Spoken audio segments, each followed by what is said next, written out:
Michael Burry is preparing for the AI bubble to burst so that he can finally make billions of dollars, like he made back in 2008 when he predicted the housing bubble. But he's been predicting a bubble to burst for the last couple of years, and yet here we are. The S&P 500 has hit all-time high. So I want to find out in this video whether it makes sense to listen to him. Frankly speaking, he's not just predicting that the bubble is going to burst, but rather he's literally putting his money where his mouth is. And he shorted Nvidia, Palantir, Tesla, you name it. And he made a lot of money. On Applied Science, he's up by 26%, on Tesla by about 22%. Now, according to him, the bubble hasn't burst yet, but these are just some of the stocks that went down because they were insanely overvalued. He shorted Applied Science on like 30th of June, and since then it's down by 26%. So shorting a stock is basically when you're betting against the price of the stock. You're borrowing the stock and selling it instantly in the market. When the stock goes down, you buy it at a much cheaper price, and now you can sell it back to the broker or give it back to the broker. If he is right about this AI bubble, then the crash is not just going to impact stocks such as Palantir, Tesla. These are very volatile stocks. These are hype stocks. They rise not because there is an underlying value behind them, but rather they rise because there are hype stocks. People anticipate that they're going to be ultra profitable for reasons that nobody can basically explain. That's why people usually gamble with the stocks. But if the entire bubble is going to burst, then we're looking not just for these stocks to go down, but rather the entire S&P 500. We're looking at a crash that is going to be as high as like 20%. And Michael Burry is not alone. Ray Dalio have actually talked about that, and many other prominent investors. And if you zoom out and you look at the bigger picture, it's very clear that we have every single sign of a bubble. Just like it was in the early 2000s, just like it was during the peak of the dot-com bubble. And even if you go as far as 1929 crash, which was the biggest crisis in the history of America. But the bubble can actually last for multiple years. The only question that matters is that, are there any triggers that is going to burst the bubble? Because what is a bubble? A bubble is when people invest so much in anything, the price of that thing accelerates, and now nobody's ready to pay for that, and the early investors want to get out, or the late investors want to get out who paid so much for it. So they start massively selling it, and the price crashes. To understand that, you have to understand how much money is there these AI companies are spending. This year, Amazon is spending $200 billion. That's up from last year's $125 billion. So in total, you can see that these companies have doubled their AI spendings. These companies are spending so much money. Don't they understand that they are in a bubble? Don't they understand that they can end up crushing themselves? Don't they want their stock prices to go up? Are they artificially creating a bubble? The problem with this time of a period that we are in the stock market is that you're left with two options. Option number one is that this AI thing is fundamentally already changing the way we live, and it's going to change the entire world. Either you're going to spend so much money on this technology and then find out later how you're going to monetize this technology. But in order to monetize it, you have to build it. But to build it, you have to spend so much money building the data centers and buy the computer power to train your AI models. You can do that, and then maybe it's going to be profitable, or maybe you will find a way sometime later. The second option is that you're not going to do that. You're simply going to ignore this, and someone else is going to do that, and you have lost. In the first case, you have a chance to win. So let's take an example of Google. Google right now is facing the biggest risks in its entire history. Google was the platform that allowed us to interact with the internet. Either you're using Google Chrome as your browser, or you're basically going to Google, and through Google, you're exploring the internet. Now you're exploring the internet through AI. Maybe with a single app such as ChatGPT or Claude, you don't even need Google because that's basically going to do the job. And now Google is in this very diabolic position. Are we going to win this race, or we are going to lose our entire business model? That's why you see all these massive spendings and hundreds of billions of dollars that are creating the bubble. So yes, there is a bubble and there is no question about it. And that's what Michael Burry is actually pointing out. But here's an interesting thing to find out. If we go back like to 1990s, the top 10 companies, if you look at them and you compare the top 10 companies today, do you know how many companies were left from there? Just one company. It's Microsoft. The other 9 from the top 10 companies have disappeared. They've lost their competitive advantage. They spent so much money, they've wasted so much money that today either they don't exist at all or they're little small companies that don't worth anything.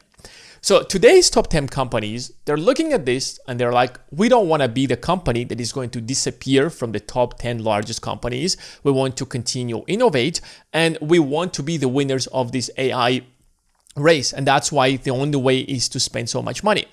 And here's another sign that we might be in this bubble, according to Michael Burry, that investors are sitting on $8.3 trillion. They're waiting for the market to crash so that they can start buying these stocks at a huge discount. And that's what Bloomberg wrote about. These are not $8.3 trillion of cash sitting somewhere under a pillow. No, these are $8.3 trillion invested in short-term securities such as the US government bonds. Because right now they're paying good yields at about 4.5%. If you go and invest them in 30-year government bonds, then you might get more than 5%. But most of that is being spent in short-term treasuries. So you buy a 6-month treasury, you keep receiving interest in one case. On the other side, the moment the bubble is going to pop, you're going to sell that and you will instantly buy these stocks at a huge discount. If the market believes that there is no bubble or whatsoever, this $8.3 trillion that you see here, at least half of that would most likely go into the stock market. The reason it's not going is because there are more investors who believe that the market might be in a bubble. According to him, there is a $176 billion accounting hole. If you look at these top 10 largest spenders on AI and you pull out their balance sheets, you will realize that they're depreciating these GPUs at 5 to 6 years when the real lifespan of these GPUs is 2 to 3 years. Now imagine you buy a car and the lifespan of this car is 3 years.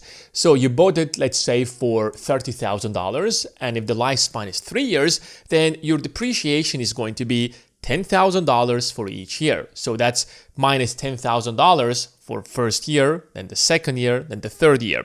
But if you do a little accounting trick and you say that, no, the lifespan of this car is 6 years. Now you take the $30,000 and you divide it by 6. Now your depreciation is going to be $5,000 for each year. Suddenly, instead of deducting $10,000 annually, you're deducting $5,000 annually.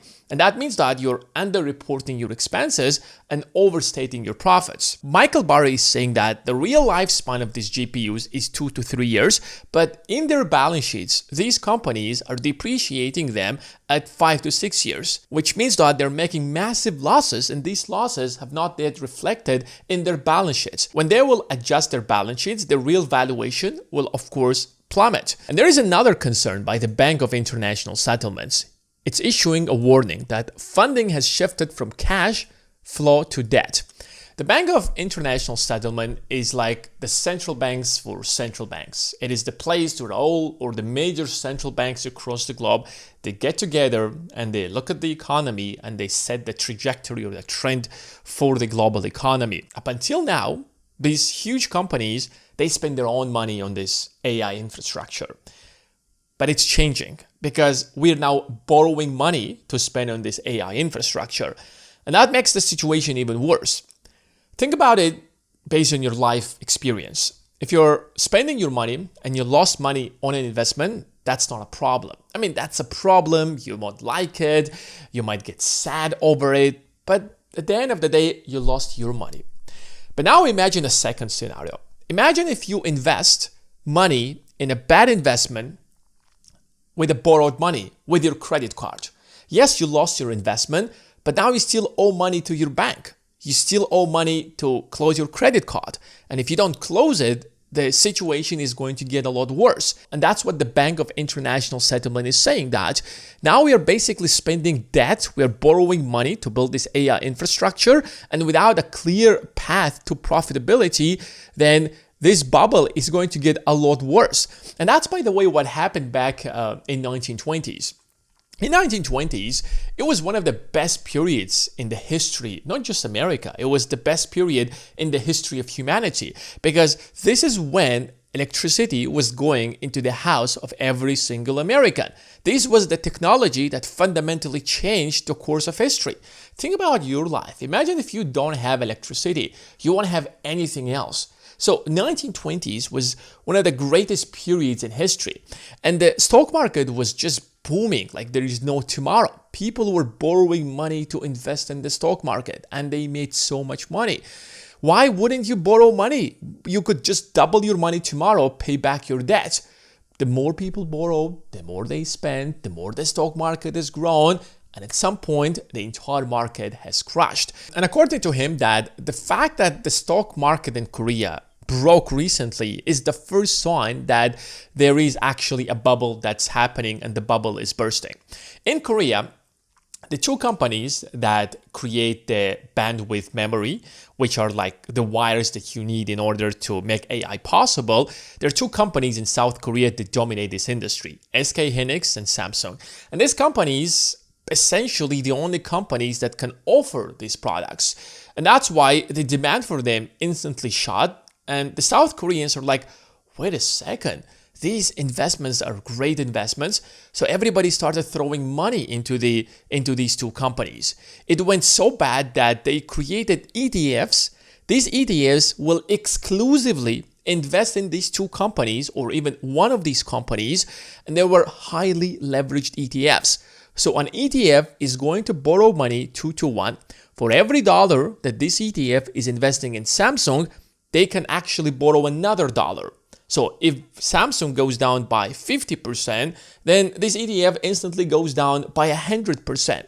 And this leveraged borrowing and these leveraged investments shot the stock market insanely high in South Korea.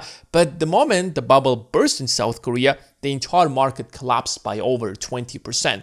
Of course, the regulators jumped in instantly and stopped that bubble from collapsing further, but most people have already lost money. And according to Michael Burry, something similar is coming to America. And honestly, if you look at his bets, he actually made a lot of money. Look, Applied Materials, 26%. On Micron, he made 15%. The only position that he's losing money is Nvidia, because according to him, Nvidia is leading this AI bubble. The entire AI industry cannot function the entire AI industry is standing on the shoulders of Nvidia.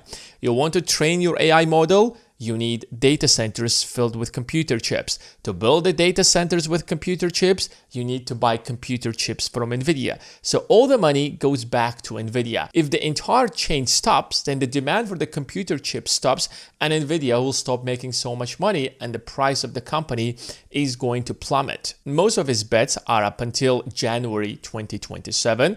In other words, he's expecting the market to crash before that. Now, that might happen or that might not happen. Just because there is a bubble, it doesn't mean that the bubble is going to burst. Bubble can stay there for years before it bursts. And sometimes it doesn't even burst because people keep pouring money. And if the government steps in and keep backing the bubble, then the bubble will stay there for as long as you actually want it to stay there. And I think that's what's happening here because the US government is afraid. If the AI bubble will burst in America, that might give an edge to China and China will win the AI race.